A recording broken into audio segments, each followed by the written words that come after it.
बच्चों के निश्चल प्रेम से पत्थर दिल इंसान भी पिघल जाता है।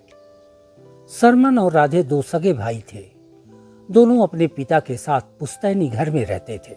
अंतिम समय में पिता ने घर का बंटवारा कर दिया। बंटवारे में घर का मुख्य द्वार सरमन के हिस्से में आ गया।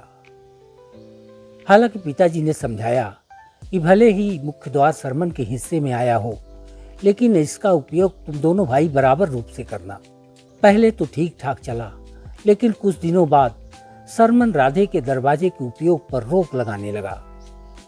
उसने राधे से कहा कि तुम अपने लिए एक नया दरवाजा बनवा लो।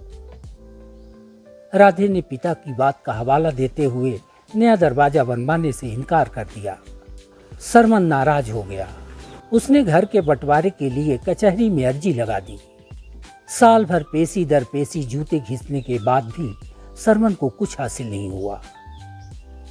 एक दिन वो कचहरी से थका हारा घर लौटा और अपनी बिस्तर पर लेट गया।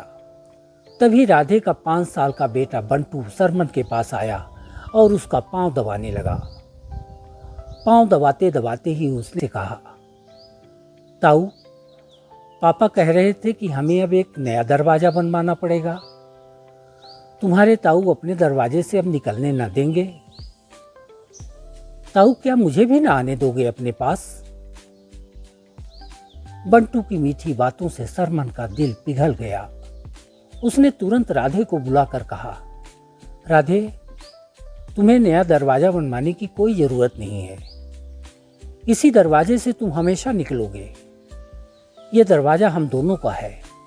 सरमन जिस मुसीबत को साल भर से गले में फंदे की तरह लेकर घूम रहा था, उसे बंटू की तोतली बोली ने पल भर में उससे अलग कर दिया।